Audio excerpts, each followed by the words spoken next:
नमस्कार दोस्तों, आज हम हिंदी के एक महत्वपूर्ण टॉपिक विशेषण के बारे में बातचीत करने वाले हैं।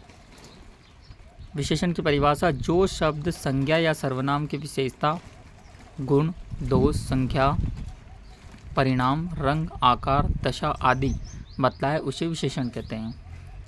विशेषण के चार भेद हैं: सार्वनामिक विशेषण, गुणवाचक विशेषण, संख्यावाचक विशेषण, परिमाणवाचक विशेषण। अब हम डिस्कस करने वाले हैं पहले नंबर पर गुणवाचक विशेषण। जिन शब्दों द्वारा संज्ञा के गुण अथवा दोष का बोध होता है उसे गुणवाचक विशेषण कहते हैं। शूरवीर, कायर, बलवान, नया, पुराना, शहरी, मैदानी, सुंदर, लंबा, ऊंचा, मासिक, प्रातःकालीन, स्वस्थ, रोगी, लाल, हरा, पीला आदि। यह है गुणवाचक, जिसमें किसी का दोष या फिर गुण बतलाया जा रहा है। अब अगला हमारा भेद है परिमाणवाचक विशेषण।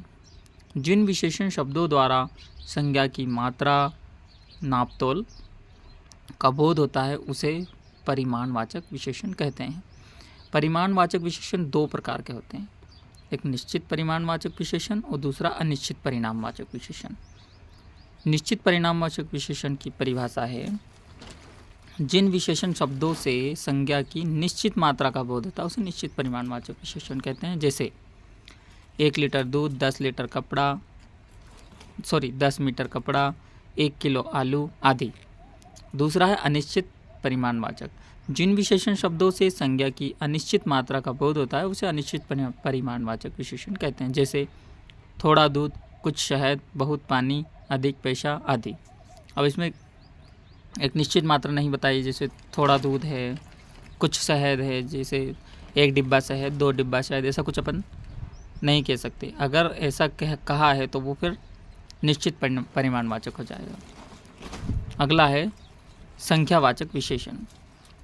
जिन विशेषण शब्दों से संज्ञा की संख्या का बोध होता है उसे संख्यावाचक विशेषण कहते हैं। जैसे 1 मेज, 4 कुर्सियाँ, 10 पुस्तकें, कुछ रुपए इत्यादि। संख्यावाचक विशेषण 3 प्रकार के होते हैं: निश्चित संख्यावाचक, अनिश्चित संख्यावाचक, विभाग बोधक। अब निश्चित संख्यावाचक होता है जिन विशेषण शब्दों से निश्चित संख्या का बोध होता है उसे निश्चित संख्यावाचक विशेषण कहते हैं। जैसे 1, 2, 3, पहला, दूसरा, तीसरा, इकहरा, दोहरा, दोनों, तीनों, चारों, पांचों इत्यादि। अनिश्चित संख्यावाचक विशेषण जिन विशेषण शब्दों से अनिश्चित संख्या का बोध होता है उन्हें अनिश्चित संख्यावाचक विशेषण कहते हैं। जैसे थोड़े आदमी, कुछ रुपए आदि। विभाग बोधक जिन विशेषण शब्दों से विभाग या फिर प्रत्येक का बोध होता है उसे विभाग बोधक विशेषण कहते हैं। जैसे प्रत्येक व्यक्ति, 5 हाथी, 10 घोड़े इत्यादि। अगला और चौथा है सार्वनामिक विशेषण। जो सर्वनाम शब्द संज्ञा के लिए विशेषण का काम करते हैं उसे सार्वनामिक विशेषण कहते हैं। यह, वह, जो, कौन, क्या, कोई, ऐसा, ऐसी, वैसा, वैसी इत्यादि सर्वनाम हैं जो संज्ञा शब्दों के पहले प्रयुक्त होकर विशेषण का कार्य करते हैं, इसलिए इन्हें सार्वनामिक विशेषण कहते हैं। जब ये सर्वनाम अकेले प्रयुक्त होते हैं तो सर्वनाम होते हैं।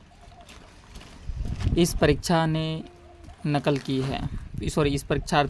की है, वह नेता विधायक है। इसमें इस और वह जो संज्ञा के आगे आकर विशेषता बताते हैं उन्हें सार्वनामिक विशेषण कहते हैं।